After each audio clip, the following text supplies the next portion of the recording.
Tyler Robinson. As Tyler Robinson graduated Pineview High School in 2021, photos and videos from his mother's Facebook page show him as a high achiever, graduating with such a strong academic record that he won a 4-year scholarship. New tonight, we're learning Utah taxpayers are about to foot a massive bill for the trial of Tyler Robinson.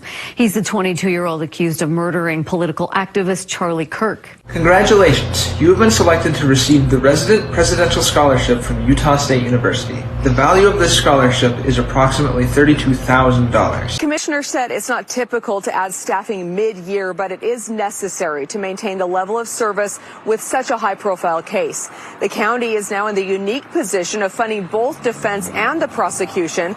They say staffing both sides is the best way to make sure it's fair and represented accurately.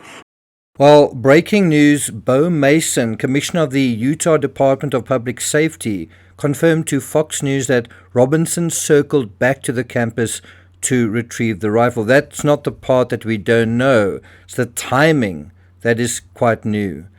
Mason said, "We have been able to confirm very recently that he did return to that campus, and this is the important part, did make contact with an officer." So there's actually an interaction.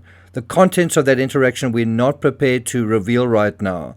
That's part of the investigation and part of gathering more information. Mason said the interaction happened on September 10, much later in the evening. Much later, I've since been able to confirm, was 6 hours later. I got nightmares in my head, I fear thoughts build up until I can't feel.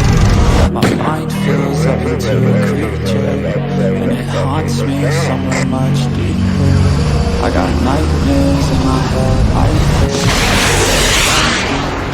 Hello and welcome to True Crime Rocket Science. In this analysis, we're going to look at the inferences that we're able to draw from the latest breaking news. There are really 3 new inferences based on really credible sources. But before we get to that, if you haven't subscribed to the channel, please do. Welcome to the hundreds, I think a couple of thousand of you who have subscribed. I do see from my analytics that most of you aren't subscribed, more than 66%. That's 2/3.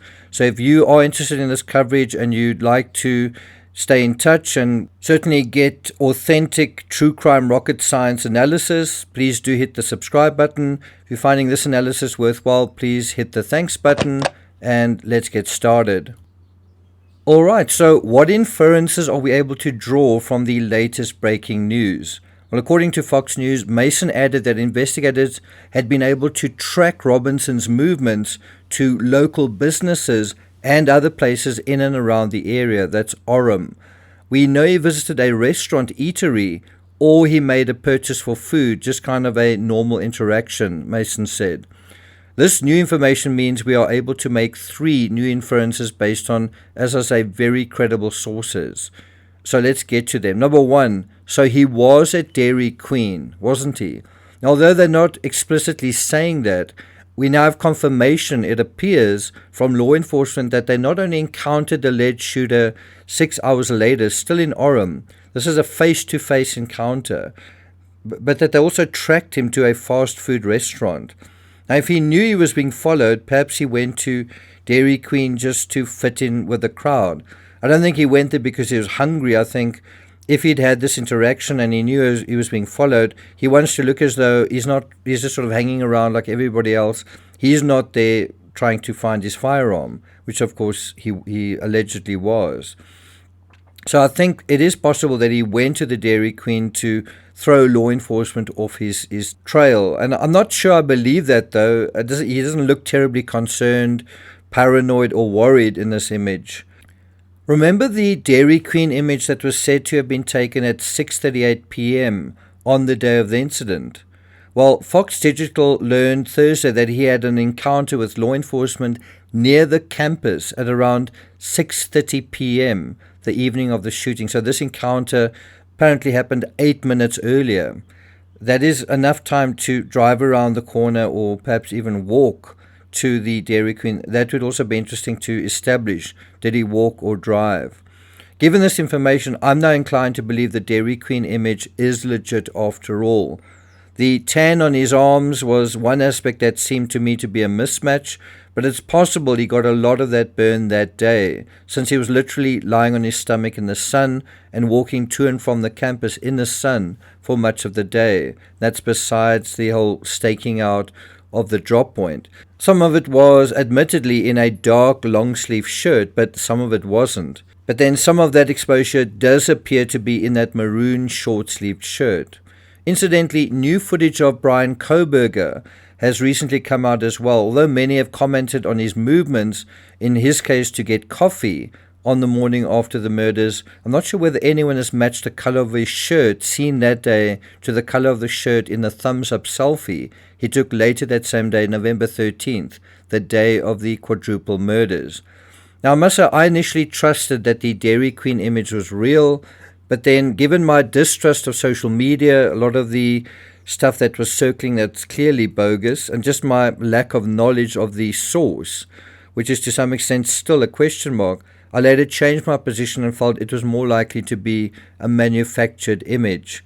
Well, that pendulum has swung back, I feel.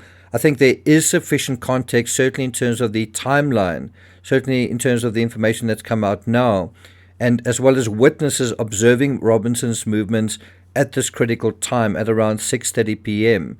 to give, I think, a lot more legitimacy to the image. So what I'm really talking about here is how I ended up drawing an inference and how that inference has to some extent changed, even adapted. Now, one more observation before we move on to the next puzzle piece. It may seem as if having a strong opinion that never changes is a sign of intelligence, whereas if one does change it even frequently, well, isn't that a sign of a lack of intelligence? I do think very early on it's important to be flexible, to be curious, to be open to new information, to educate yourself, to gather information. I mean, that's how investigations work. Let the evidence guide you. But then as that investigation progresses, the evidence ought to draw you in a particular direction, or to funnel in a particular way. And it ought to funnel in a narrow way, not a wider way, as you get more and more evidence. The Ramsey case is a really good example. Sure, keep an open mind in the first few days, maybe first week or two, but if you're still keeping an open mind almost 30 years later, still coming up with brand new scenarios, well, it means you don't actually have a clue and probably never did to begin with. Another analogy to this whole idea of seeing things in a different way is from the artist Claude Monet. He saw his lilies the way they were. By the way, I've actually been to Giverny. I've been inside that garden. He saw them the way they were, and he also saw them the way they weren't. He painted them the way they were, and he painted them the way they weren't. And it was, his eyesight had suffered since the age of 60, but because he didn't trust the surgery at the time, and there'd been some bot surgeries of his fellow artists, at the age of 82, after suffering with cataracts for 22 years, he finally had an operation. And so after that, he was able to see closer to the way things were again. And sometimes we've got to be prepared to have the same surgery. We must be aware and seek to remove the cataracts in our own eyes, in our own way of seeing. That can only happen if we can acknowledge the possibility that we might be wrong, that what we are seeing isn't the way things are. Number 2, lacked a good escape plan. Now, speaking of not seeing things the way they are, Michael Tabman, former special agent in charge of the FBI's Minneapolis field office, said of Robinson, he was acting irrationally, and again, I don't think he had a plan. I think he did. He said he'd been planning the assassination for a week. That's a fair bit of time. And for all his clumsiness in executing this crime, he seemed to have fooled a lot of people so far, people who still don't think it was him, people who can't see him carrying a rifle, and people who don't believe where he shot from is the right trajectory, causing the injuries that were caused. So it must be either someone else or him shooting from somewhere else. I say this with sympathy to Charlie Kirk, and I'm certainly not expressing any support for the shooter, but in terms of his goal, remember what he said, I had the opportunity to take out Charlie Kirk. Think about that language as well. He doesn't say, I had the opportunity to shoot, kill, murder, assassinate. He says, take out. Isn't that the kind of language certain people would use whereas others wouldn't? In any event, in terms of his goal, Robinson succeeded. But if he succeeded in his primary mission, he failed miserably in two other areas. Robinson made two huge mistakes. Firstly, in being seen clearly on various CCTV cameras. Although he seemed aware of this possibility and took precautions, including wearing glasses, wearing a cap, changing his clothing, apparently hiding his firearm, well, it was nowhere near enough. He was recognized virtually immediately, wasn't he? His second mistake was leaving his firearm behind at what he described as a drop-off point. Robinson had also clearly included the possibility of not being able to retrieve the firearm in his calculus and reckoned, I guess, that it was worth the risk, saying, probably rightly, that it wouldn't trace back to me. Well, not via a serial number. In the end, it could be traced in a much simpler, easier, and more direct manner. Since it was an unusual firearm, asking the public if they recognized it, and Bing again. Someone did recognize it, and then someone else did as well. They were so sure they recognized the firearm that they asked Robinson to send a photo of it, which of course he couldn't. For all those conspiracy nuts saying Robinson is a fall guy, well, when the ballistic report comes out proving that the firearm was used to kill Charlie Kirk, remember they were able to recover the bullet as well, so it's not going to be a difficult process to match the striations. I'm not sure how it's going to make any sense that its owner didn't fire it. But I want to come back to a few statements made by Michael Tabman, the former special agent in charge of FBI's Minneapolis field office. He said things like, I don't think he had a plan. He also said, I think he knew he'd be caught. I think he was just kind of hanging around waiting to get caught. Same thing with Robinson. I don't think he knew what to do because he came home. His dad approached him. He didn't run. So how strong was his motivation to get away? I have to say I disagree with nearly all of it. He spent a week preparing, not because he didn't care about what he was doing, but because he did. He wrote a note for the same reason. A handwritten note. He took measures to protect his identity. He spent 6 hours at the scene. You can imagine he really wanted to get away from there. And, if he didn't want to be seen, well, spending 6 hours in that sort of situation with law enforcement crawling around, that was a very big risk and something that he probably felt very uncomfortable doing. But he was committed to trying to solve the situation that he was in. He was committed to trying to retrieve a vital piece of evidence, not because he was confused or irrational, but because he knew this was a vital clue linking him to the crime. And he didn't want it to fall into the hands of law enforcement. Certainly, once he realized everyone close to him had recognized him and even his own boyfriend had turned against him and wanted him to turn himself in, what choice did he have?